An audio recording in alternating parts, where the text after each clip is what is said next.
సహోదరి సహోదరులారా, ఆదివారం నాటి ఈ దివ్య పూజా బలిలో అందరము భక్తియుతంగా పాల్గొని గడిచిన వారములో మనకు కలిగినటువంటి మంచిని బట్టి, మేలును బట్టి మన దేవుణ్ణి స్తుతించి ఆరాధించుకుందాం. రానున్న కాలంలో దేవుని కృప, దేవుని ఆశీస్సులు, ఆయన శాంతి, సమాధానము మనందరి కుటుంబములలో సమృద్ధిగా ప్రసాదించమని ప్రార్థించుదాం.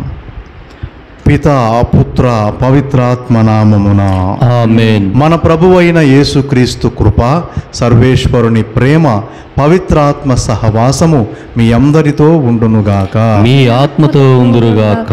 సోదరి సోదరులారా, పవిత్రమైన ఈ బలి పూజను యోగ్యముగా నెరవేర్చుటకు మనము చేసిన పాపములను ఒప్పుకొందము.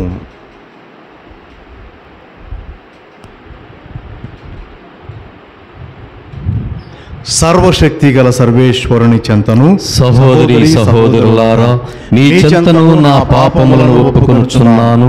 ఏలైనా తలంపు చేతను, వాక్కు చేతను, క్రియల చేతను, అశ్రద్ధ చేతను బహు పాపములు చేసితిని. ఇది నా తప్పు, ఇది నా తప్పు, ఇది నా గొప్ప తప్పు. అందుచేత నిత్య కన్యకైన పరిశుద్ధ మరియ మాతను, సకల దూతలను, పునీతులను, సహోదరి సహోదరులారా, మిమ్మును నా కొరకు మన ప్రభువైన సర్వేశ్వరుని ప్రార్థింపవలని ప్రతిమాలుచున్నాను.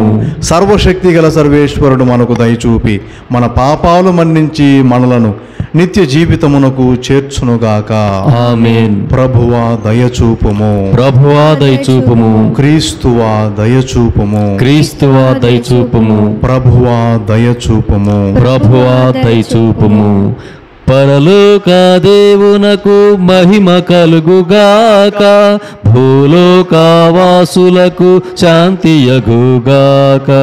పరలోక దేవునకు మహిమ కలుగుగాక, భూలోకవాసులకు శాంతియగుగాక. పరలోక స్వామి సకల లోకేశ, నరలోకనాథ శక్తి సంపన్న, మహావైభవముతో వెలయుమా తండ్రి, పలు విధముల నిన్ను పొగడెదము స్వామి. దినదినము సంస్తుతులు మేము చేతుము, భక్తి పరవశ్యమున భజయింతుము. దినదినము సంస్తుతులు మేము చేతుము, భక్తి పరవశ్యమున భజయింతుము. ఇలలో నాని కీర్తి ప్రకటింతుము, ఇలలో నాని కీర్తి ప్రకటింతుము. నిత్య నీ మ్రోల మోకరింతుము. తండ్రికి తగు ఏక సుతుడవగు క్రీస్తు, దేవుని గొర్రె పిల్ల దైవ కుమారా, పాపహరిలోక పాపముల మన్నించు దయచూపి వినుమయ్య మా విన్నపములను. పితకుడి ప్రక్కన కూర్చున్న ప్రభువా, దయచూపుమయ్యా దయాసాగరా. పితకుడి ప్రక్కన కూర్చున్న ప్రభువా, దయచూపుమయ్యా దయాసాగరా. సకల లోకములయందు పావనుడవు నీవే, సకల లోకములయందు పావనుడవు నీవే. లోకముల పాలించు రాజువు నీవే. పరమ పావన పిత మహిమలో నిలచి, పరిశుద్ధ ఆత్మతో వసింతు క్రీస్తు.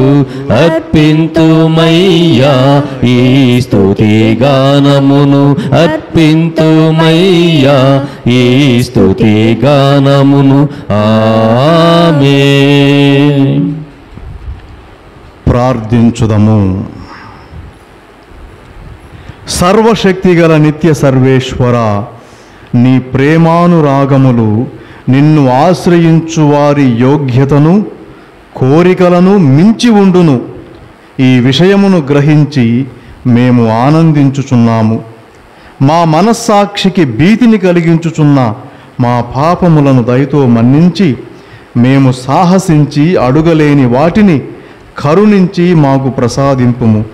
నీతోనూ పవిత్రాత్మతోనూ కలిసి యుగ యుగములు జీవించుచు పాలించు మా ప్రభువును నీ కుమారుడైన యేసుక్రీస్తు ద్వారా ఈ మనవి చేయుచున్నాము. ఆమేన్. ఆమేన్.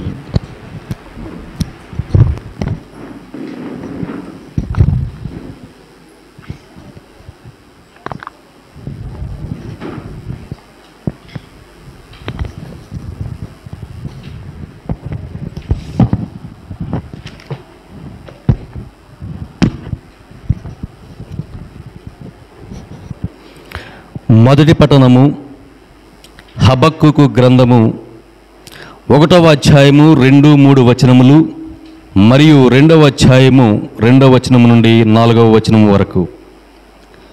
ప్రభు, నీవు నా వేడుకోలును ఆలించుటకును మమ్ము హింస నుండి కాపాడుటకును నేనింకను ఎన్నాళ్ళు మొరపెట్టవలెను.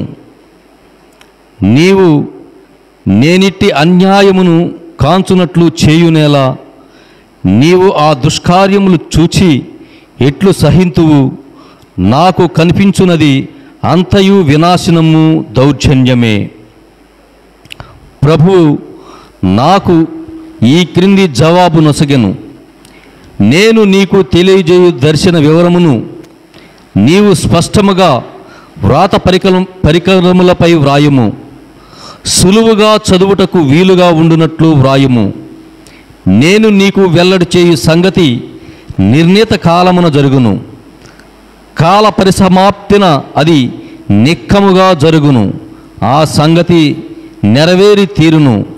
అది ఆలస్యముగా నెరవేరునట్లు కనిపించినను నీవు దాని కొరకు వేచియుండుము. అది తప్పక జరుగును. ఇక ఆలస్యము జరగదు. ఆ సంగతి ఇది: సత్యవంతులు గాక స్వాతిశయులైన దృష్టులు కొనసాగరు. ఇది మన ప్రభు వాక్కు. సర్వేశ్వరునికి వందనములు. నీ వాక్యమే నన్ను బ్రతికించెను, బాధలలో నెమ్మదినిచ్చెను. నీ వాక్యమే నన్ను బ్రతికించెను, బాధలలో నెమ్మదినిచ్చెను.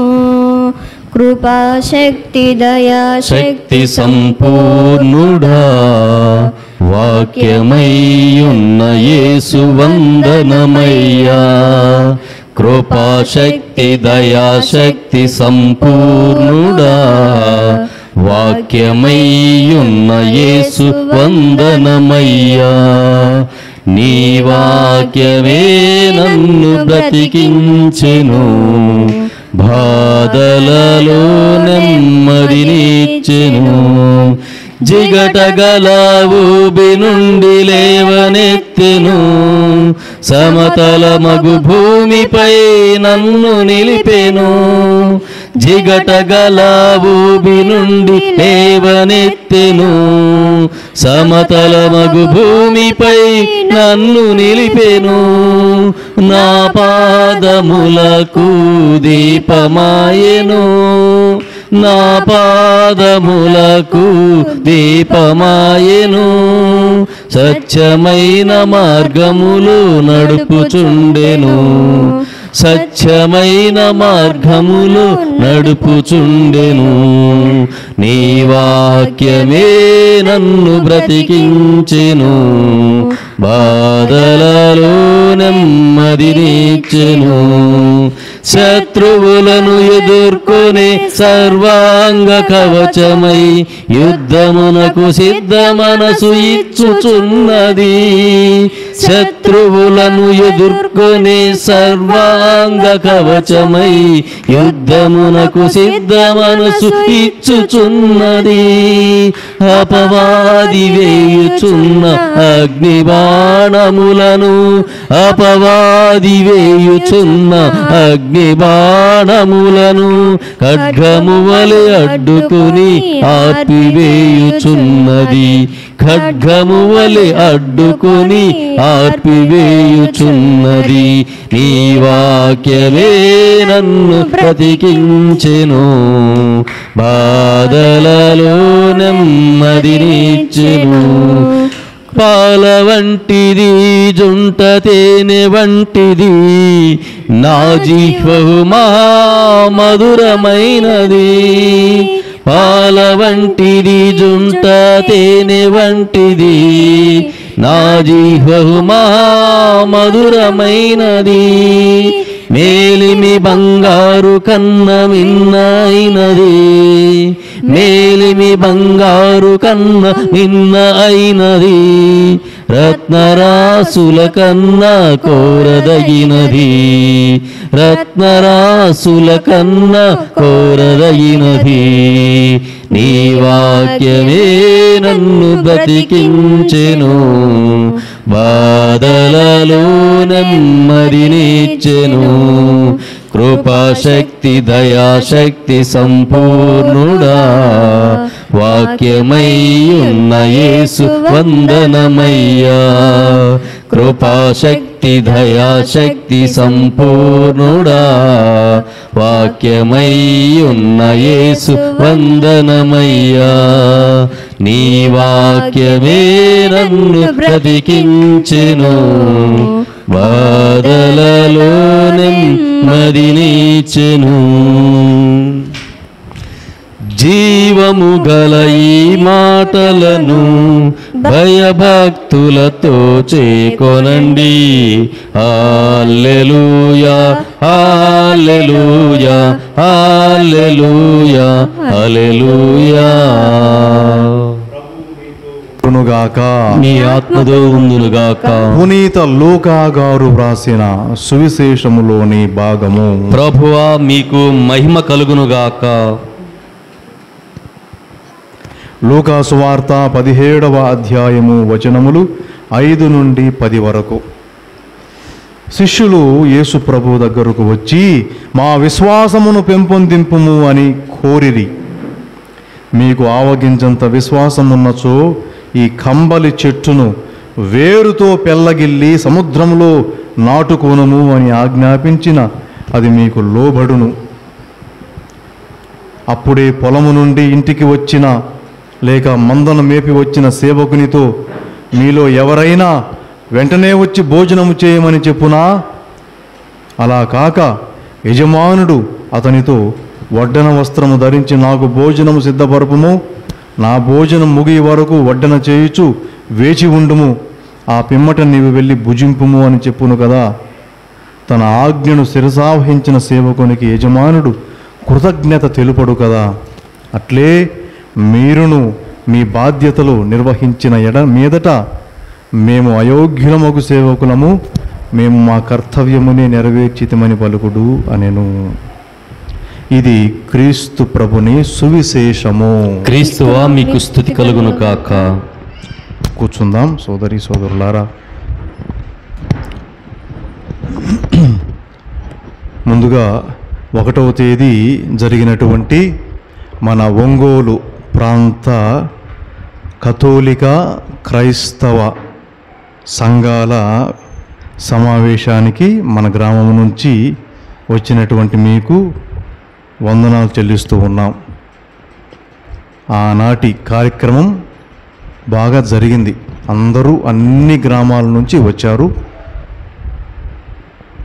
2 పీఠాధిపతులు కూడా సంతోషపడ్డారు. అందరూ ఒకచోట చేరారు అనే ఆ సంతోషం. మరి ఈరోజు దేవుని వాక్యం ఈ 27వ ఆదివారం, ఈ సంవత్సరంలో ఇది 27వ సామాన్య ఆదివారం. మరి ఈరోజు దేవుని మాట ముందుగా హబాక్కుక్కు అనే ప్రవక్త రాసినటువంటి వాక్యాన్ని చదువుకున్నాం. హబాక్కుక్కు పేరు చెప్పండి. ఏం పేరు? ఈ పేర్లు నోరు తిరగవు. బైబిల్లో పేర్లు నోరులు తిరగవు.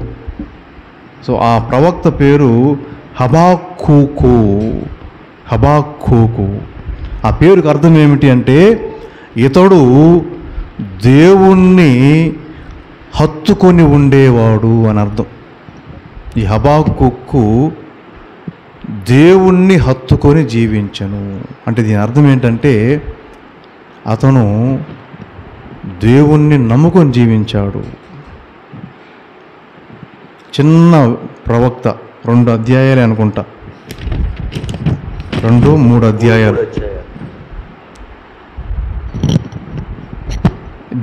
ఇతను ప్రవక్తగా పనిచేసిన కాలంలో ఆనాటి స్థితిగతులు గురించి చెప్తాను మీకు. ఇశ్రాయేలు ప్రజలు అంటున్నాం కదా మనం, యాకోబుని సంతానం వీళ్ళు.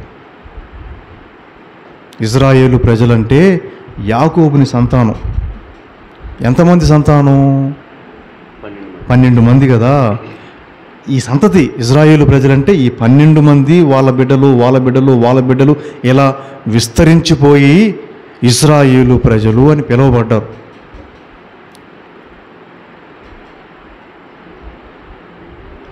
ఈ విస్తరించే క్రమంలో ఈ 12 మంది ఐగుప్తులో కొద్ది సంవత్సరాలు ఉన్నారు. వాళ్ళు బానిసలుగా, కూలోళ్ళుగా ఆడ బతికారు. అక్కడి నుంచి దేవుడు వాళ్ళని తీసుకొని వచ్చి కానాను అనే ఒక ప్రాంతానికి తరలించాడు దేవుడు.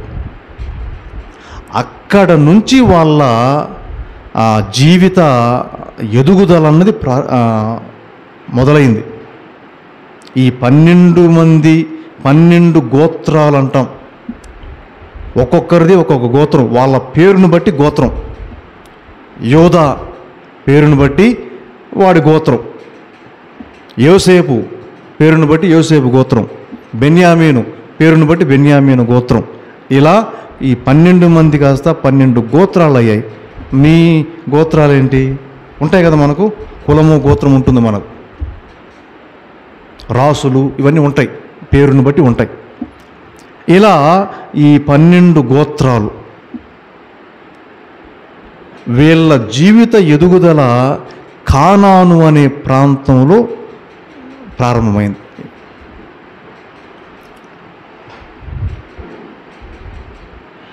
అక్కడ వాళ్ళు బాగా ఎదిగారు, సంపాదించుకున్నారు, స్థిరపడ్డారు, బాగా విస్తరించిపోయారు. పిల్లా పాపలతో అధిక సంఖ్యగా వాళ్ళు ఎదిగారు. తర్వాత వాళ్ళు పక్క ఉన్నటువంటి ఇతర జాతుల్ని, రాజ్యాలను చూసి మనకు కూడా ఒక రాజ్యం ఉంటే బాగుంటుందని అప్పటిదాకా ఇశ్రాయేలు ప్రజలు అన్న వాళ్ళు ఇశ్రాయేలు రాజ్యం అని మారిపోయారు. రాజ్యం అంటే ఎప్పుడు రాజ్యం అవుతుంది? రాజు ఉంటే రాజ్యం అవుతుంది. ఒక సమూహానికి రాజు ఉంటే ఆ సమూహం రాజ్యం అయిపోతుంది. అలా ఈ ప్రజలు ఇశ్రాయేలు సమూహం కాస్త ఇశ్రాయేలు రాజ్యమైంది. ఒక రాజుని వాళ్ళు కోరుకున్నారు. దేవుడు ఒక గోత్రం నుంచి రాజుగా ఒకరిని పంపించాడు. ఎవరు?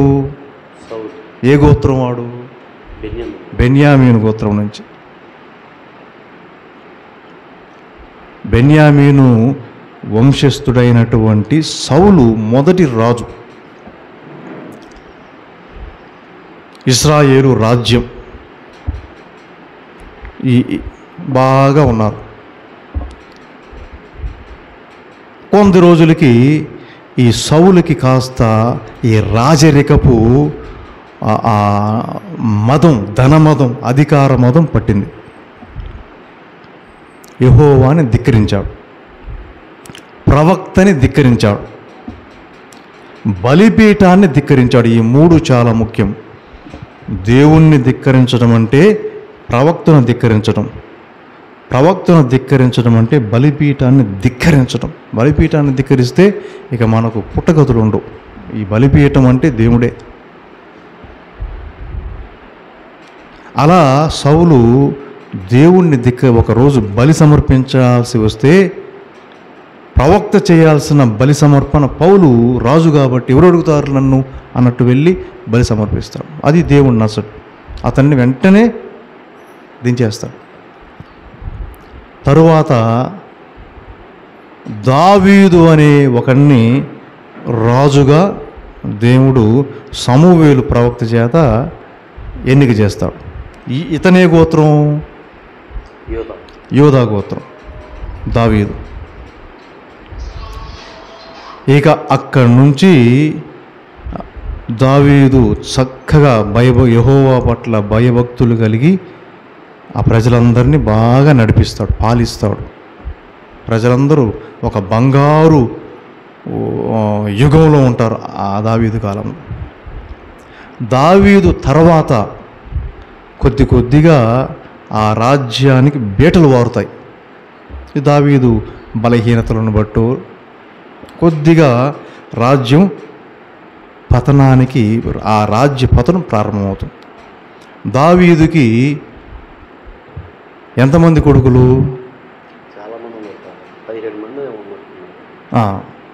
తెలియదు మనకు, బైబిల్లో ఖచ్చితంగా దావీదుకి ఎంతమందిని తెలియదు. దావీదుకి సౌలు కూతురుని కూడా పెళ్లి చేసుకున్నాడు దావీదు, మీకాల్ని. ఇలా ఉన్నప్పుడు దేవుడు దాన్ని చూసి వీళ్ళెవ్వరూ కూడా ఈ రాజ్యానికి వారసులు కాకూడదని దేవుడు తలంచి దావీదు ఒక చిన్న తప్పు చేస్తాడు. ఒక స్త్రీని ఆయన తన భార్యగా చేసుకుంటాడు, పరాయి వారి స్త్రీని. బిడ్డ పుడతాడు, ఆ బిడ్డని రాజుగా చేస్తాడు. అంటే ఆ ప్రజల యొక్క గర్వాన్ని అణచడానికి సొలొమోన్ని రాజుగా చేయిస్తాడు.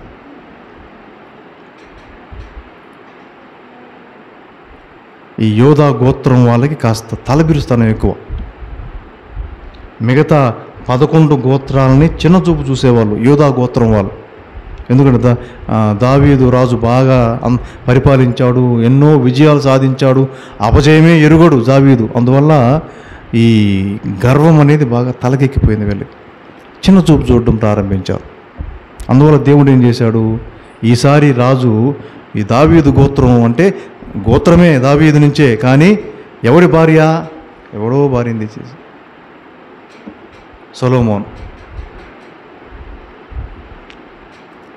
సొలొమోను కూడా దేవుని భయభక్తులతో కొలిచి కొంతమేరకు బాగానే పరిపాలించాడు. తరువాత సొలొమోను తర్వాత ఈ ఇశ్రాయేలు రాజ్యం 12 గోత్రాలు అనేది పడిపోవడం ప్రారంభించింది. ఈ 12 గోత్రాల్లో వాళ్ళకే విభేదాలు వచ్చేసాయి. విభేదాలు వచ్చి సొలొమోను మరణించే నాటికి అతని కొడుకులు రాజ్యాధికారం చేపట్టే క్రమంలో ఆ పోటీలో వీళ్ళు ఆ రాజ్యాన్ని 2గా విభజిస్తారు. ఈ 12 గోత్రాలు 2గా విడిపోతారు. 10 గోత్రాలు ఒక భాగం, 2 గోత్రాలు ఒక భాగంగా వాళ్ళే చీలిపోతారు. ఎవరి కాలంలో? సొలొమోను కొడుకుల కాలంలో. అప్పటిదాకా 12 గోత్రాలు ఒక రాజ్యమే, ఇశ్రాయేలు రాజ్యం. ఈ సొలొమోను కొడుకుల కాలంలో 2 కొడుకులు కదా, మేము రాజులు కావాలని పోటీ పడతారు. ఒక రాజ్యానికి 2 రాజులు ఎలా కుదురుతారు? అందువల్ల ఆ ఒక రాజ్యాన్ని 2 రాజ్యాలు చేసేస్తారు. ఉత్తర రాజ్యం, దక్షిణ రాజ్యం. ఉత్తర రాజ్యం 10 గోత్రాలు, దక్షిణ రాజ్యం యోధా 2 గోత్రాలు. ఉత్తర రాజ్యం సమరియా, దక్షిణ రాజ్యం యోధా. 10-2 విడిపోతారు.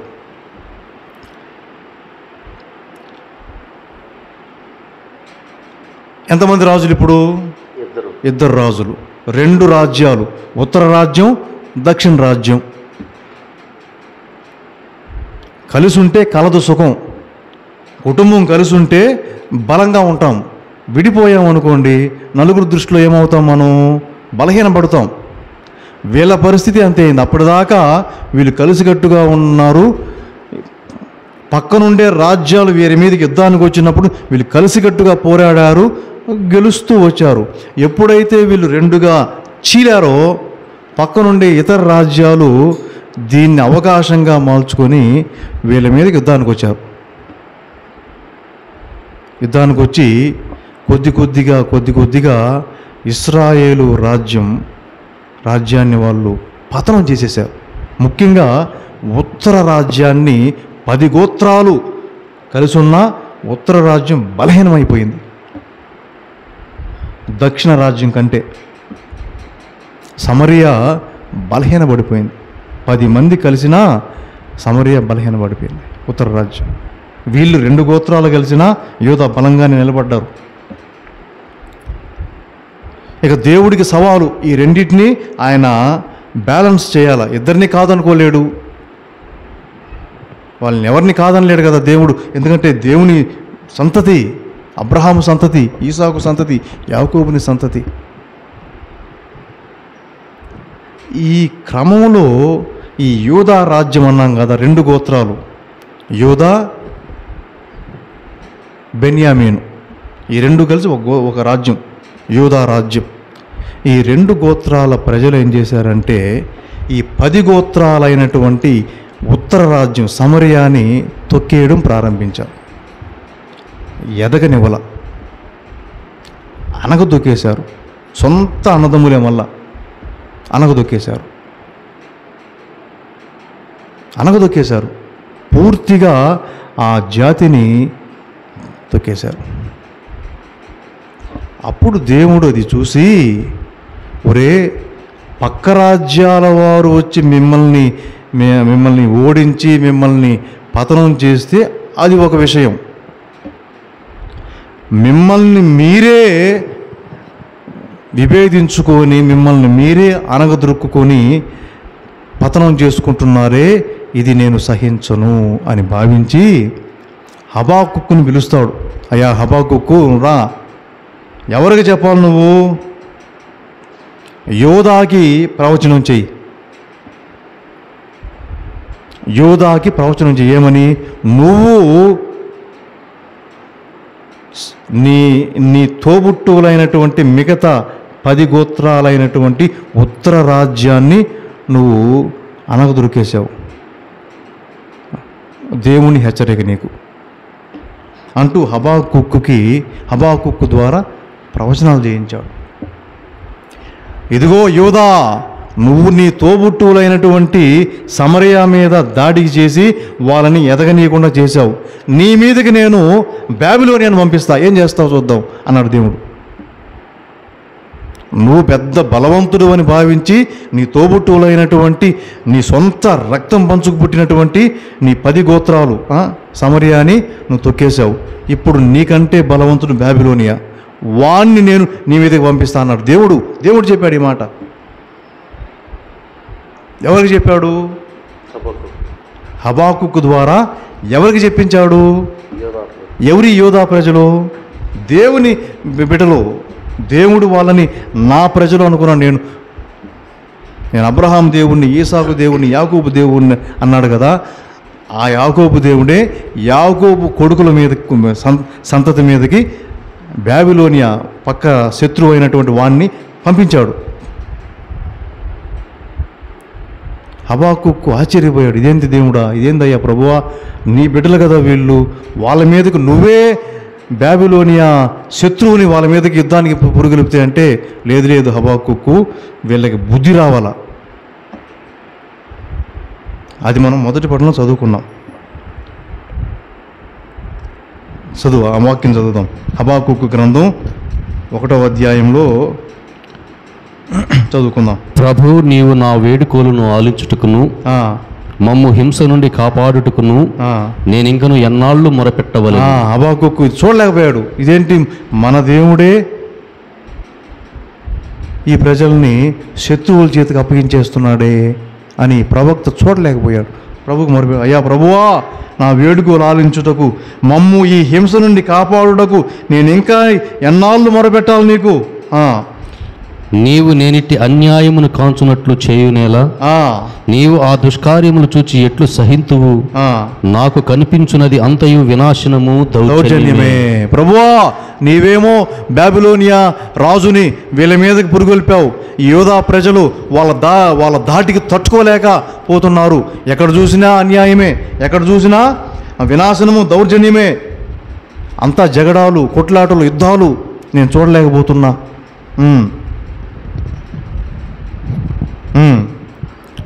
ప్రభు నాకు ఈ క్రింది జవాబును వసగను. అప్పుడు ప్రభువు చెప్పాడంట ఆయనకి, ఏమని? నేను నీకు తెలియదర్శన వివరమును నీవు స్పష్టముగా వ్రాత పరికరములపై వ్రాయము. సులువుగా చదువుటకు వీలుగా ఉండునట్టు వ్రాయము. నేను నీకు వెల్లడి చేయు సంగతి నిర్ణీత కాలమున జరుగును.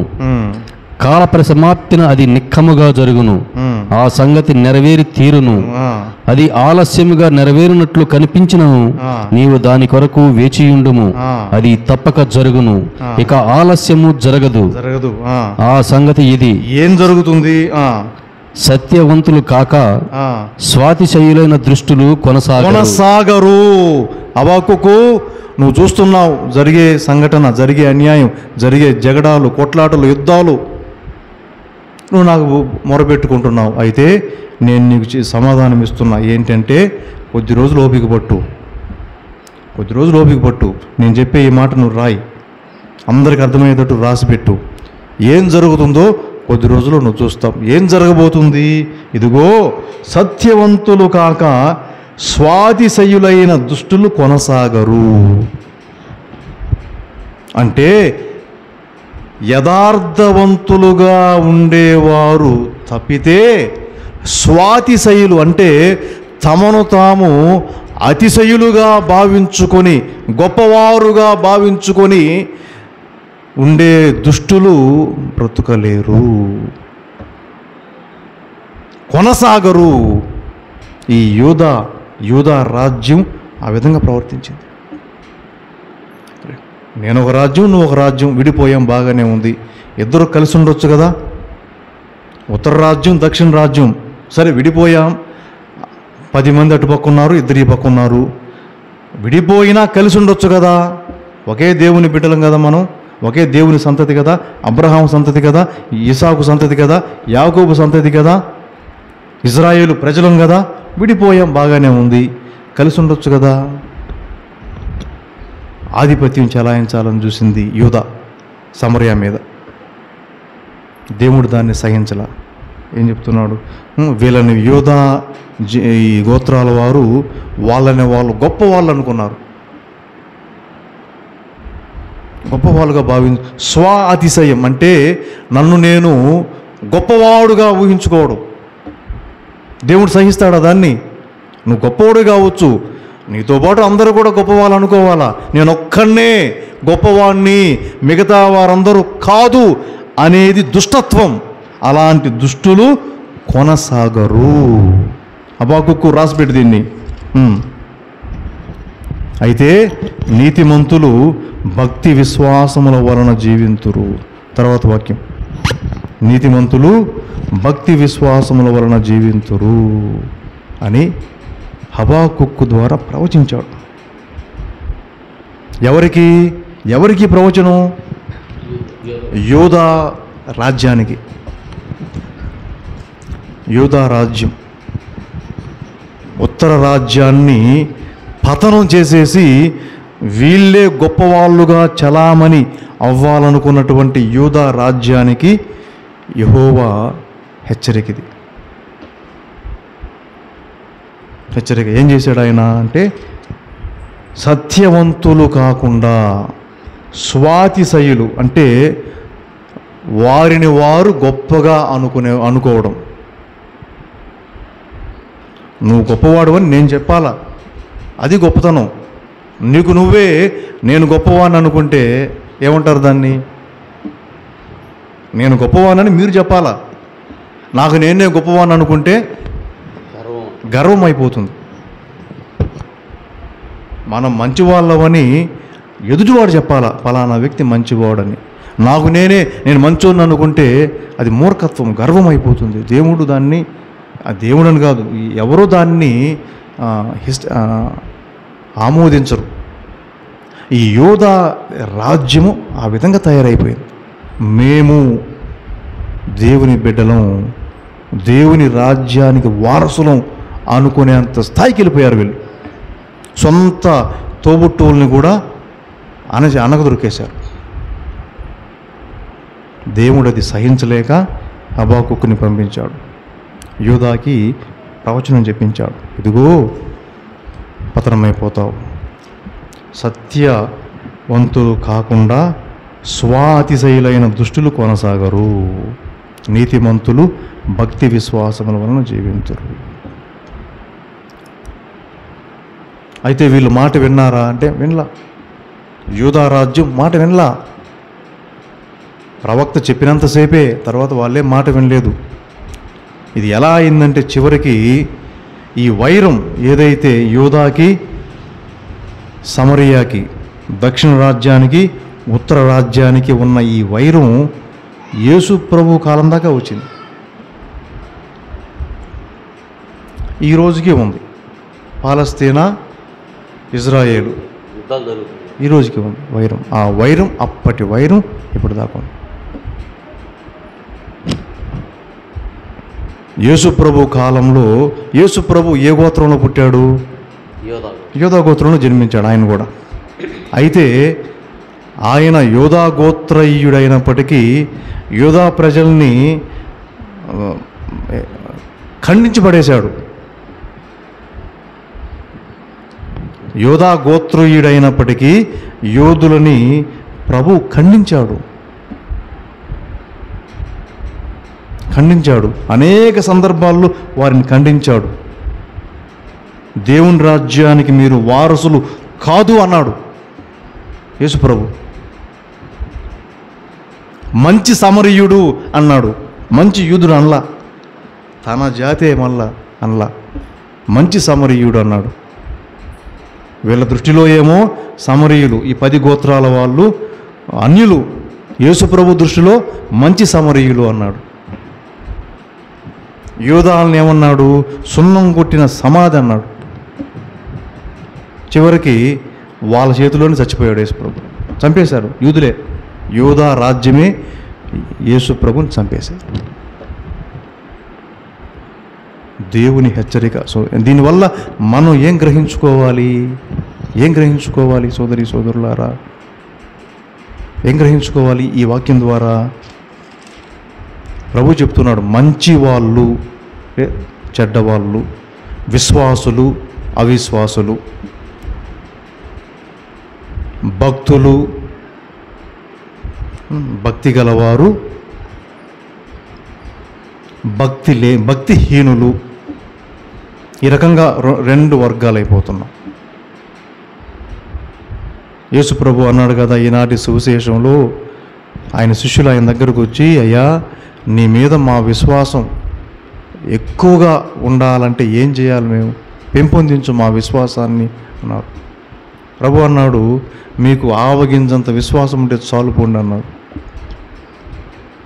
ఇంత విశ్వాసం ఏమి అవసరం లేదు, ఆవగింజంత విశ్వాసం ఉంటే చాలు అన్నాడు. ఆవగింజంత విశ్వాసం ఉంటే చాలు. దేవుని బిడ్డలారా, విశ్వాసులుగా మనం మిగిలిపోవాలా.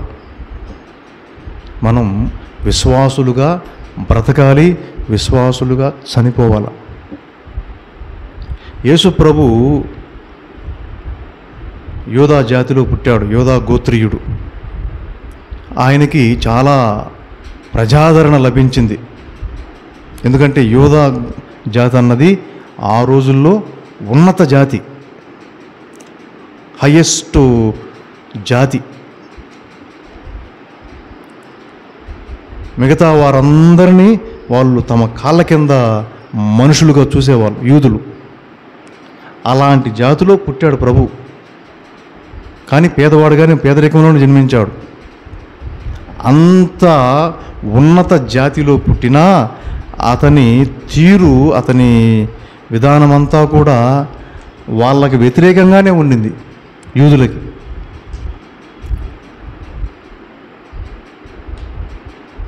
అనేక మంది ఈ యేసు ప్రభు చేసిన మంచి కార్యాలు, అద్భుతాలని, స్వస్థతలని వీటన్నిటిని చూసి అనేక మంది ఆయన వెంట నడిచారు. బైబిల్లో చూస్తాం కదా, తండోపతండాలుగా పోయారు. అయితే ఒక 4-5 సందర్భాల్లో యేసు ప్రభువుల వారి తీరు కొంచెం ఆశ్చర్యకరంగా ఉంటుంది. ఒక 4-5 సందర్భాలు యేసు ప్రభు దగ్గరికి ఒక శతాధిపతి వస్తాడు, ఒక సైన్యాధిపతి వచ్చాయా, నా దగ్గర పనిచేసే పనుడికి ఆరోగ్యం బాగలేదు, కొద్దిగా నువ్వు ఒక్క మాట చెప్పు, ఆడ మంచి వాడికి స్వస్థత కలుగుతుంది అంటాడు. యేసు ప్రభు అంటాడు, లేదు లేదు, నేను నీ ఇంటికి వస్తాను పద అంటాడు. ఈ సైన్యాధిపతి, వద్దులే, నా ఇంటికి, నువ్వు నా ఇంటికి వచ్చే అంతటి స్థితి నాది కాదు, నువ్వు గొప్పోడివి, నీ వెనక 1000 మంది ప్రజలు ఉన్నారు, నేనెంత ఆఫ్టర్ ఆల్ సైన్యాధిపతిని, నువ్వు నా ఇంటికి వచ్చే అంతటి యోగ్యత నాకు లేదు, అంతటి స్థితి నాకు లేదు, నువ్వు ఒక్క మాట చెప్పు చాలు, నా పనివాడు నయమైపోతుంది అంటాడు. యేసు ప్రభు ఆ వ్యక్తితో అంటాడు, ఏమని, ఇజ్రాయేలీల్లో కూడా ఇలాంటి విశ్వాసం నేను చూడలేదంటాడు. సరే, నువ్వు కోరుకున్నది నీకు జరుగుతుంది, వెళ్ళు అంటాడు. అంటే ఇతను సైన్యాధిపతి, ఇతను పెద్ద హోదాలో ఉండే వ్యక్తి, కానీ యేసు ప్రభు దగ్గరకు వచ్చేసరికి ఎలా అనుకున్నాడు తనను తాని, అంటే యేసు ప్రభు ముందు ఇతను తక్కువ వాడుగా చూసుకున్నాడు తనను తాను, గొప్పడుగా చూడలా, నేను సైన్యాధిపతిని కదా, నువ్వు రా నా ఇంటికి అన్నట్టుగా ప్రవర్తించలా. ప్రభు అతను, నీ విశ్వాసం చాలా గొప్పది, నీకు మంచి జరుగుతుంది, వెళ్ళు అన్నాడు. ఇంకెవరితో ప్రభు ఈ మాట అనలా. జక్కయ్యని ఇంటికి పిలిచాడు, జక్కయ్య ఇంటికి వెళ్ళాడు, జక్కయ్యతో ఇంటికి రక్షణ వచ్చింది అన్నాడు తప్పితే నీ విశ్వాసం గొప్పదని చెప్పలా. జక్కయ్యతో, ఇతనితో అన్నాడు. ఇంకొక సందర్భంలో 10 మంది కుష్టు రోగులు ప్రభువుకి ఎదురవుతారు. ప్రభువా, మమ్మ కనికరింపయ్యా, మాకు ఆరోగ్యం ఇవ్వయ్యా అని చెప్పి పాదాల మీద పడతారు. యేసు ప్రభు వాళ్ళని సరే పైకి లేచి, మీరు అందరూ వెళ్ళి మీ ఊరి పూజారికి కనబడండి అని చెప్తాడు. అందరూ 10 మంది లేచి గబగబా పూజారి దగ్గరకు బయలుదేరతారు. సగం దూరం పోగానే అందరికీ బాగైపోతుంది, కుష్ఠరోగం పోతుంది. ఈ 10 మందిలో ఒకడు అది చూసుకొని వెనక్కి తిరుక్కొని ప్రభు దగ్గరకు వస్తాడు. 9 మంది ఏమైపోయారో మనకు తెలియదు, పూజారిని కలిశారో కలవలేదో మనకు తెలియదు, వీడు మాత్రం ఆరోగ్యం కలిగిందని తెలిసి ఈ వెనక్కి తిరిగి వచ్చి ప్రభు దగ్గరకు వచ్చుకొస్తుంది. ఏమయ్యా తిరిగి వచ్చావు? ప్రభువా, నాకు స్వస్థత కలిగింది, వందనం నీకు. మరి మిగతా వాళ్ళు వెళ్ళిపోయారు, ఎక్కడికి పోయారు తెలియదు. నీ విశ్వాసమే నిన్ను స్వస్థపరచను, వీళ్ళంట. ఇది విశ్వాసం. 3వ సందర్భం, ఒక రక్తస్రావముతో బాధపడే స్త్రీ 12 ఏండ్లుగా ఆ బ్లీడింగ్ ఆగదామకి. ఎందరో డాక్టర్లని కలుస్తుంది, వైద్యుల్ని సంప్రదిస్తుంది, వాళ్ళ దగ్గరికి వెళ్తుంది, కానీ వ్యాధి నయం కాల. చివరికి యేసు ప్రభు దగ్గరికి వెళ్దాం అనుకుంటుంది. ఒకరోజు ప్రభు పోతుంటాడు, ఆయన వెనక జనం గుంపులుగా పోతుంటారు. ఈమె ప్రభు దగ్గరకు వెళ్ళి ఆయనతో ఆగి మాట్లాడి బాధను చెప్పుకునే అంత పరిస్థితి లేదు. ఎందుకంటే ప్రభు అంత జనసమూహంలో ఉన్నాడు. ప్రభు ఈమెనుకుంది, సరే కనీసం నేను వెళ్ళి ఆయన వస్త్రాన్ని తాకి వచ్చేస్తాం అనుకుంది. ఆయన్ని కలిసి మాట్లాడలేకపోయినా వస్త్రమన్నా తాకి వచ్చేస్తాను అనుకొని వెనకనే వెళ్ళి ఆ గుంపులో ఇరుక్కొని నెట్టుకొని తోసుకొని పోయి ఆయన వస్త్రాన్ని తాగి వచ్చేస్తుంది. ఆ వస్త్రాన్ని తాగగానే ఆమెకు ఆరోగ్యం కలుగుతుంది. యేసు ప్రభు ఆగిపోతాడు. అప్పుడు ఆగి తన శిష్యులను అడుగుతాడు, నన్ను ఎవరో తాకారు, నన్ను నా నుంచి శక్తి బయటికి పోయింది అంటాడు. అప్పుడు వాళ్ళు అంటారు, ఏమయ్యా ఎంతమంది ఉన్నారు ఇక్కడ నీ చుట్టూ, నెట్టుకుంటూ తోసుకుంటూ పోతున్నారు కదా, మరి నన్నెవరో తాకారు అంటే ఎట్లా చెప్పేది? ఇంతమంది నీ మీద నెట్టుకుంటూ నీ మీద పడుతూ నీతో మాట్లాడాలని, నీకు షేక్ హ్యాండ్ ఇవ్వాలని, నీ చేత ప్రార్థన చేయించుకోవాలని ఇంతమంది నీ చుట్టూ ఉంటే నన్నెవరో తాకారు అంటే ఎలా కనుక్కునేది? ప్రభువు లేదు లేదు లేదు నన్నెవరో తాకారు అని ఆగిపోయి ఇంకా వెతకడం ప్రారంభించాడు ప్రభు. ఏది? అంతమందిలో తీసుకుంటారులా ఉండు, కాయలు తిని బతకర్లే ఉండు, వాక్యం విను, వాక్యం విను, వాక్యం విని. అంతమందిలో యేసు ప్రభు ఈ స్త్రీని వెతకడం ప్రారంభించాడు.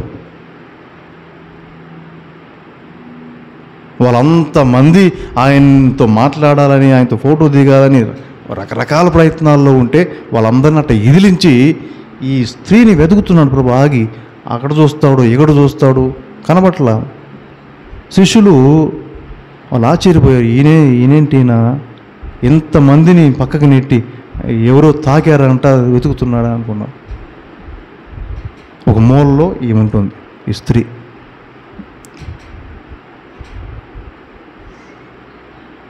అప్పుడు వెళ్ళి గబగబా ప్రభు పాదాల మీద పడుతుంది.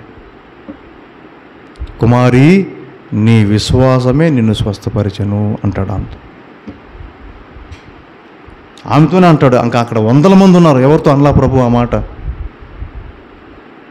ఇలా ప్రభువు చాలా అద్భుతాలు చేశాడు. గుడ్డోళ్ళకి చూపించాడు, కుంటోళ్ళకి నడకిచ్చాడు, చచ్చిన వాళ్ళని లేపాడు. ఎవరితో అనలా ఈ మాట. ఒక 4-5గురితో అన్నాడు. ఆ శతాధిపతితో, ఈ రక్తస్రావంతో బాధపడే స్త్రీతో, ఆ 10 మంది కుష్ఠరోగుల్లో ఒకటితో, ఇంకొక స్త్రీ ఉంది, కరణీయ స్త్రీ, అనిరాలు, ఎక్కడో తూరు సీదోను ఆ ప్రాంతాల్లో ఉండే ఆమె. ఈ 12 గోత్రాల్లో ఉండిన స్త్రీ కాదు. అక్కడికి వెళ్తాడు ప్రభు ఒక పని మీద. అక్కడ ఆమె కూతురికి దయ్యం పట్టుంటే ప్రభుకి ఆ విషయం చెప్పుకొని సహాయం చేయమని అడగడానికి ఆమె వస్తుంది. ప్రభు ఆమెను కుక్క అంటాడు. ప్రభు, నువ్వు కుక్కవి, నీకెందుకు సహాయం చేయాలంటాడు. ఇప్పుడు ఆమె అంటుంది, ప్రభువా నేను కుక్కనే, నువ్వు నాకు అన్నం పెట్టవద్దు, నువ్వు తినేటప్పుడు మెతుకులు పడతాయి కదా, వాటినన్నా నాకు ఇవ్వంటుంది. అప్పుడు ఆమె, అమ్మా నీ విశ్వాసం గొప్పది, వీళ్ళతోనే అన్నాడు. దీన్ని బట్టి మనం ఏం గ్రహించుకోవాలా అంటే, సోదరి సోదరులు, 2 వర్గాలు. ఒకరు విశ్వాసులు, అవిశ్వాసులు. యేసు ప్రభు వెంట 1000 మంది నడిచారు. అందరూ విశ్వాసులు అయిపోతారా? అవరు. అంత 1000 మందిలో యేసు ప్రభు ఈ స్త్రీతో అన్నాడు, నీ విశ్వాసం గొప్పదన్నాడు. మిగతా వాళ్ళతో ఎవరితో అనలా. సహాయం చేశాడు, అడిగిన వాళ్ళందరికీ సహాయం చేశాడు. నీ విశ్వాసం గొప్పదిరా అనలా. ఎవడి విశ్వాసమైతే ఆవగింజంత ఉందో వాళ్ళనే ప్రభు గుర్తించాడు. అందరినీ ప్రభు నీ విశ్వాసం గొప్పదనలా. ఎవరి విశ్వాసమైతే నమ్మకం, భగవంతుని మీద నమ్మకం యథార్థమైందని ఆయన చూశాడో వాళ్ళనే అన్నాడు, అమ్మా నీ విశ్వాసం గొప్పది, శతాధిపతి నీ విశ్వాసం గొప్పది, కరణీయ స్త్రీ నీ విశ్వాసం గొప్పది అని. మిగతా వాళ్ళతో అనలేదు. సహాయం చేశాడు, అందరికీ సహాయం చేశాడు.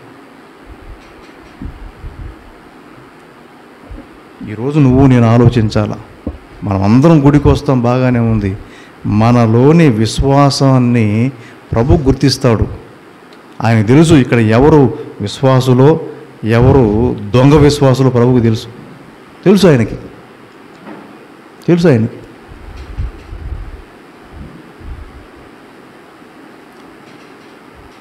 భక్తిమంతులు నీతిమంతులు భక్తి విశ్వాసముల వలన జీవింతురు.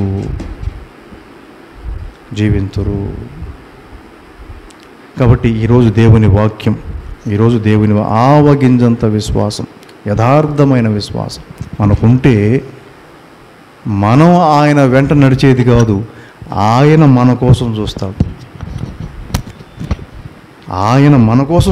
విశ్వాసి కోసం వెతుకుతాడు యేసు దేవుడు. భగవంతుడు భక్తుడికి దాసోహం.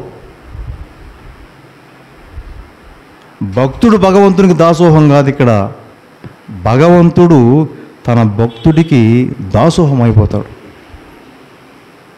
అందరికి కావడం వల్ల భక్తులకే.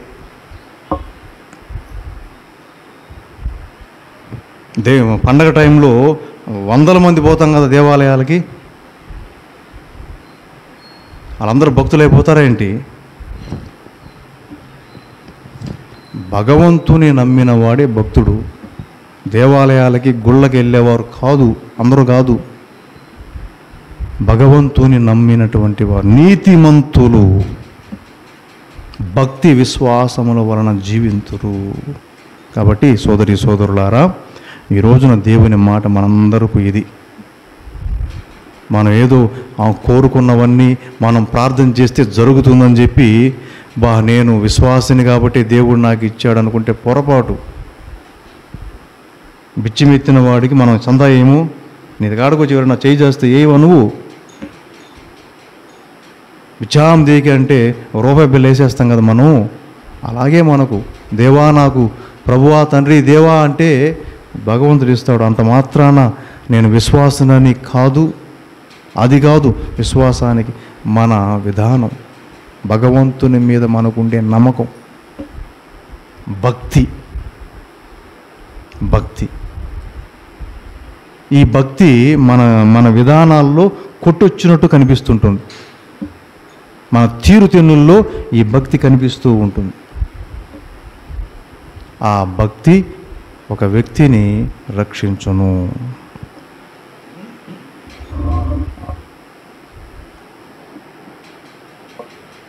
కానుకల పాట నంబరు 205.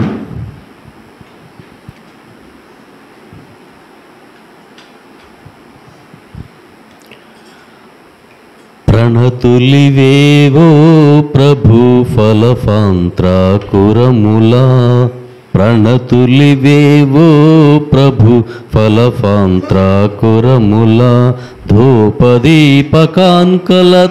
సప్తస్వర విపంచకలతో, ధూపదీపకాంకలతో సప్తస్వర విపంచకలతో, ప్రణతులివే ఓ ప్రభు ఫలఫాంత్రాకురములా, అప్పద్రాక్షరసములా కుప్పవోతు దిండెమును, అప్పద్రాక్షరసముల కొప్పవోతు దిండెమును, రక్తసిక్త శిలువ బలిని రహిత రుదిరపూతముగా, రక్తసిక్త శిలువ బలిని రహిత రుదిరపూతముగా, ప్రణతులివేవో ప్రభు ఫలఫాంత్రాకురముల, ప్రణతులివేవో ప్రభు ఫలఫాంత్రాకురముల, ధూపదీపకాంకలతో సప్తస్వర విపంచకలతో, ధూపదీపకాంకలతో సప్తస్వర విపంచకలతో, ప్రణతులివే ఓ ప్రభు ఫలఫాంత్రాకురముల, ప్రణతులివేవో ప్రభు ఫలఫాంత్రాకురముల, ఆబేలుని కాంకతో అబ్రహాము వేట్కతో, ఆబేలుని కాంకతో అబ్రహాము వేట్కతో, ఆరోనుని క్రమతతో ఆచార్యుల మమతతో, ఆరోనుని క్రమతతో ఆచార్యుల మమతతో, మలాక మలాకీ ప్రవక్తతో మెల్కిసెదెకుని బలితో మలాకీ ప్రవక్తతో మెల్కిసెదెకుని బలితో ప్రణతులివేవో ప్రభు ఫలఫాంత్రాకురముల ప్రణతులివేవో ప్రభు ఫలఫాంత్రాకురముల ధూపదీపకాంకలతో సప్తస్వర విపంచకలతో ధూపదీపకాంకలతో సప్తస్వర విపంచకలతో ప్రణతులివే ఓ ప్రభు ఫలఫాంత్రాకురముల ప్రణతులివే ఓ ప్రభు ఫలఫాంత్రాకురముల. సహోదరి సహోదరులారా, నేనును మీరును అర్పించుచున్న ఈ బలి సర్వశక్తి గల పిత అయిన సర్వేశ్వరునికి అంగీకారం మగునటులా ప్రార్థింపుడు. ప్రభువారి నామస్తుతి మహిమల కొరకును మన యొక్కయు వారి సత్య తిరుసభ యొక్కయు ప్రయోజనముల కొరకును మీ కర్మల ద్వారా ఈ బలిని స్వీకరింతురుగాక. ఓ ప్రభువా, నీ ఆజ్ఞ ప్రకారము స్థాపింపబడిన బలులను దయతో స్వీకరింపుమని ప్రార్థించుచున్నాము. బాధ్యతాయుతముగా మేము కొనియాడు పవిత్రమైన పరమ రహస్యముల ద్వారా మాయందు నీ పవిత్రీకరణ కార్యమును నెరవేర్చి నీకు సంప్రీతిని కలిగించు పాప విమోచనమునకు మమ్ము పాత్రులను చేయుము. మా ప్రభువైన క్రీస్తు ద్వారా ఈ మనవి చేయుచున్నాము. ఆమేన్. ప్రభువు మీతో ఉండునుగాక, మీ ఆత్మతో ఉందురుగాక. మీ మనస్సులను ఉన్నతమునకు త్రిప్పుము. ప్రభు వైపు త్రిప్పి ఉన్నాము. మన దేవుడైన ప్రభువునకు కృతజ్ఞత తెలుపుదము. కృతజ్ఞత తెలుపుట యుక్తము న్యాయము. ప్రభువైన దేవా, పావన పిత, సర్వశక్తిగల నిత్య సర్వేశ్వర, మేము ఎల్లప్పుడూ ఎచ్చోటను నీకు కృతజ్ఞత వందనములు మా ప్రభువైన క్రీస్తు ద్వారా చెల్లించుట యుక్తము, న్యాయము, ధర్మము, రక్షణదాయకము. నీ వాక్కైన క్రీస్తు ద్వారా సమస్తాన్ని సృష్టించితివి. మమ్ము విమోచించుటకై నీవు పంపిన రక్షకుడు అతడే. అతడు పవిత్రాత్మ వలన శరీరము ధరించి కన్యక నుండి జన్మించెను. నీ చిత్తాన్ని నెరవేర్చుచు నీకు పరిశుద్ధ ప్రజలను సంపాదించుచు అతడు తన హస్తములు చాచి సిలువపై శ్రమలు అనుభవించెను. ఇట్లు అతడు మరణపు సంఖ్యలు తెరించి ఉత్థానమును అనుగ్రహించెను.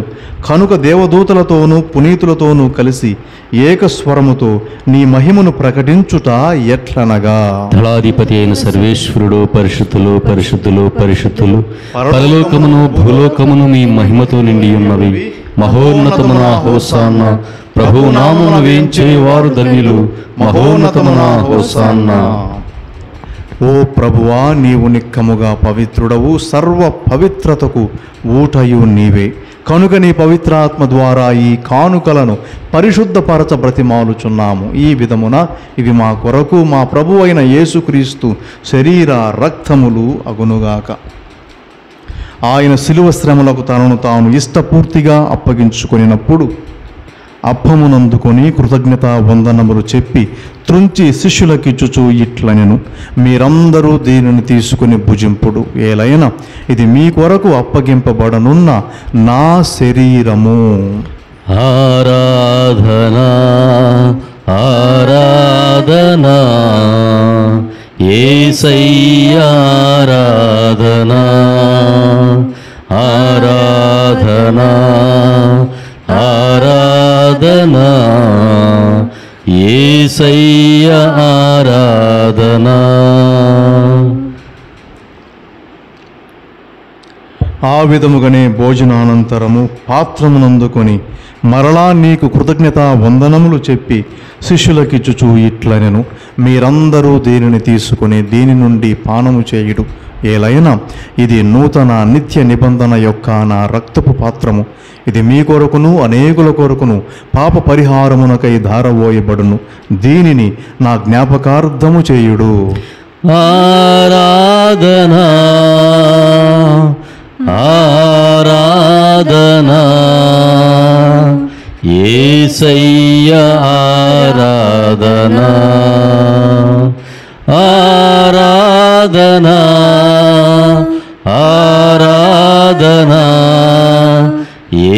మెస్సయ్య ఆరాధనా ఆరాధనా ఆరాధనా మెస్సయ్య ఆరాధనా ఆరాధనా ఆరాధనా పరలోక ఆరాధనా. ఇది విశ్వాస రహస్యము. ప్రభువా, మీ మరణమును ప్రకటించదము, మీ ఉత్థానమును చాటిదము, మీరు మరల వచ్చు వరకు వేచియుందుము. కనుక తండ్రి, క్రీస్తు మరణమును ఉత్థానమును స్మరించుచు జీవమునసగు ఈ అప్పమును రక్షణ పాత్రమును నీకు సమర్పించుచున్నాము. నీ సన్నిధిలో నిలిచి నీకు పరిచర్య చేయుటకు మమ్ము పాత్రులనుగా చేసినందుకు నీకు వందనములు తెలుపుచున్నాము.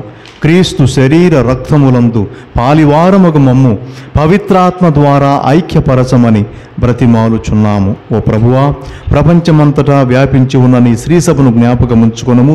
మా లియో జగద్గురువును, మా ప్రకాశం పీఠాధిపతిని, గురువులందరితో పాటు మమ్మును నీ ప్రేమయందు పరిపూర్ణులను చేయుము. ఉత్థానమొగదము అను నమ్మికతో చనిపోయిన మా సహోదరి సహోదరులను, నీ కనికరమందు చనిపోయిన వారందరినీ జ్ఞాపకముంచుకొనుము. వారిని నీ దివ్య ప్రకాశంలోనికి చేర్చుకొనుము. మా అందరిపై దయచూపి దేవుని కన్యతల్లియగు మరీమాతతోనూ, ఆమె భర్త అయిన పరిశుద్ధ యోసేపుతోనూ, పునీత అపోస్తులతోనూ, ఆది నుండి నీకు సేవ చేసిన పుణ్యాత్ములందరితోనూ మాకు నిత్య జీవితంలో భాగము దయచేయుము. అప్పుడు వారితో కలిసి మేము నీ కుమారుడకు యేసుక్రీస్తు ద్వారా నిన్ను స్తుతించి మహిమపరచుదుము. క్రీస్తు ద్వారా, క్రీస్తుతో, క్రీస్తునందు సర్వశక్తి గల పిత అయిన సర్వేశ్వర, పవిత్రాత్మతో ఏకమై ఉండు మీకు యుగ యుగములు గౌరవ మహిమలు కలుగునుగాక. ఆమేన్. మన రక్షకుడు, మన ప్రభువు అయిన యేసుక్రీస్తు నేర్పిన ప్రార్థనను భక్తితో ప్రార్థించుదాము. పరలోకమందున్న మా తండ్రి, మీ నామము పూజింపబడునుగాక, మీ రాజ్యము వచ్చునుగాక, మీ చిత్తము పరలోకమందు నెరవేరినట్లు భూలోకమందు నెరవేరునుగాక. నానాటికి కావలసిన మా అన్నము మాకు నేటికివ్వండి. మా యొద్ద అప్పుబడిన వారిని మేము మన్నించినట్లు మా అప్పులను మీరు మన్నించండి. మమ్ము శోధన యందు ప్రవేశింపనివ్వక కీడులో నుండి మమ్ము రక్షించండి. ప్రభువా, అన్ని కీడుల నుండి మమ్ము రక్షింపుము. మా ఈ రోజులలో మాకు శాంతిని ప్రసాదింపుము.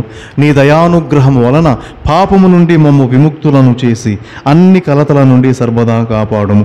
మేము మోక్షానందమును, మా రక్షకుడైన యేసుక్రీస్తు రాకడను నిరీక్షించుచుందుము.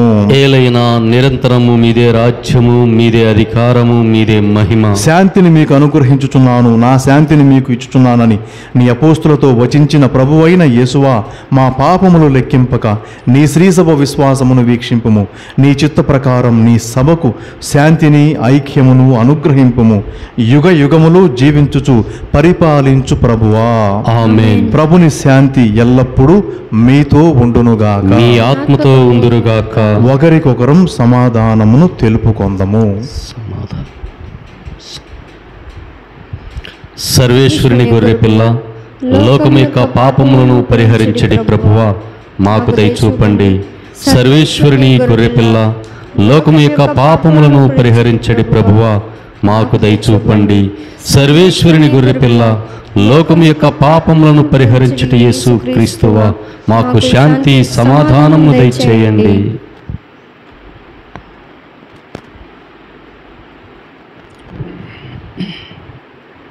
ఇదిగో సర్వేశ్వరుని గొర్రెపిల్ల, ఇదిగో లోక పాపములు పరిహరించు యేసుక్రీస్తు ప్రభు.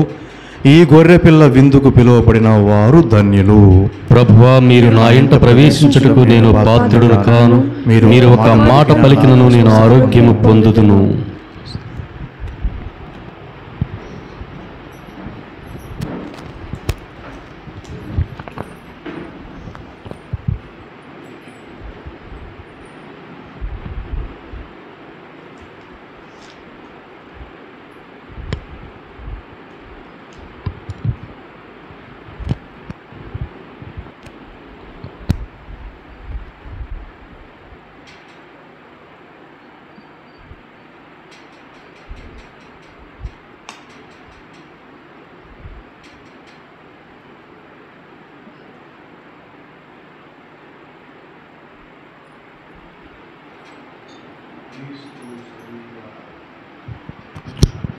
నా శరీరము నిజమైన ఆహారము, నా రుధిరము నిజమైన పానము. నా శరీరము నిజమైన ఆహారము, నా రుధిరము నిజమైన పానము. కలకాదులే నిజమేనులే, కలకాదులే నిజమేనులే, విశ్వసించిలో కొనుమా, విశ్వసించిలో కొనుమా. నా శరీరము నిజమైన ఆహారము, నా రుధిరము నిజమైన పానము. జీవాహారము నేనే, మధురాహారము నేనే, జీవాహారము నేనే, మధురాహారము నేనే, మన్నా భోజ్యము నేనే, మహిమ తేజము నేనే, మన్నా భోజ్యము నేనే, మహిమ తేజము నేనే. కలకాదులేనులే విశ్వసించిలో కొనుమా, విశ్వసించిలో కొనుమా. నా శరీరము నిజమైన ఆహారము, నా రుధిరము నిజమైన పానము. తండ్రి రూపము నేనే, దైవ కుమారుడు నేనే, తండ్రి రూపము నేనే, దైవ కుమారుడు నేనే. ఆత్మస్వరూపము నేనే, త్రియేక దేవుడు నేనే, ఆత్మస్వరూపము నేనే, త్రియేక దేవుడు నేనే. కలకాదులే నిజమేనులే, కలకాదులే నిజమేనులే, విశ్వసించిలో కొనుమా, విశ్వసించిలో కొనుమా. నా శరీరము నిజమైన ఆహారము, నా రుధిరము నిజమైన పానము. ప్రార్థించుదము. సర్వశక్తి గలవు సర్వేశ్వర, మేము ఇప్పుడు స్వీకరించిన ఈ దివ్య సత్ప్రసాదము మమ్ము పోషించి ఉత్తేజపరచునుగాక. మేము భుజించిన క్రీస్తు ప్రేమ విందు మా జీవితములలో మార్పును చేకూర్చి స్వర్గ మార్గములో మమ్ము నడిపించునుగాక. మా ప్రభువైన క్రీస్తు ద్వారా ఈ మనవి చేయుచున్నాము. ఆమేన్. ప్రభువు మీతో ఉండునుగాక, మీ ఆత్మతో ఉండునుగాక. సర్వశక్తి గల సర్వేశ్వరుడు పితా పుత్ర పవిత్రాత్మ మిమ్ము దీవించి కాపాడునుగాక. ఆమేన్. పూజ సమాప్తమైనది. సమాధానముతో వెళ్ళిరమ్ము. సర్వేశ్వరునికి వందనములు. నడిపించునావా నడి సాంద్రమున దేవా, నవజీవన మార్గమున నా జన్మ తరింప. నడిపించునావా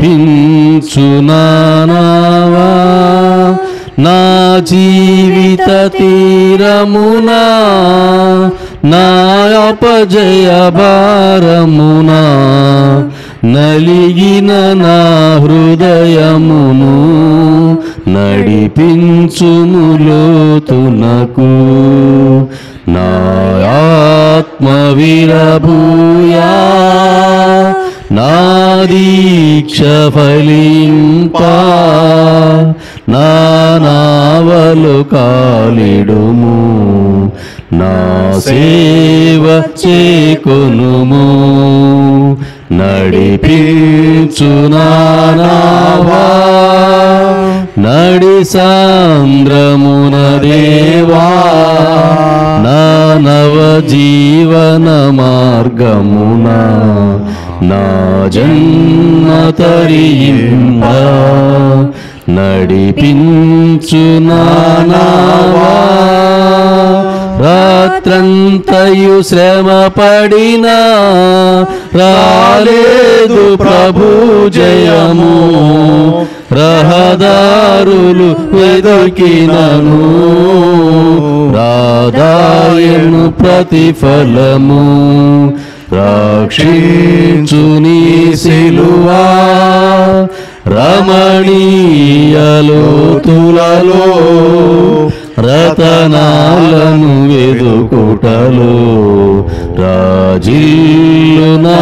పడవా నడిపించు నా నావా నడి సాంద్రమున దేవా నవ జీవన మార్గమున నా జన్మ తరింప నడిపించు నా నావా. యేసునాథుని యొక్క మికిలి పవిత్రమైన దివ్య హృదయమా మా మీద దయగానుండండి స్వామి. యేసునాథుని యొక్క మికిలి పవిత్రమైన దివ్య హృదయమా మా మీద దయగానుండండి స్వామి. యేసునాథుని యొక్క మికిలి పవిత్రమైన దివ్య హృదయమా మా మీద దయగానుండండి స్వామి. పరిశుద్ధ మరియమ్మ గారా మా కొరకు వేడుకొనండి. పరిశుద్ధ జోజప్ప గారా మా కొరకు వేడుకొనండి. పునీత అంతోని వారా మా కొరకు వేడుకొనండి. సకల పునీతులారా మా కొరకు వేడుకొనండి. మా కావలి సన్మనస్కులారా మమ్ము కాచి కాపాడండి. స్లేవ గురుతు పిత పుత్ర పవిత్రాత్మ నామమున ఆమేన్. ఆమేన్. అందరికీ వందనాలు. గమనించండి, ఈ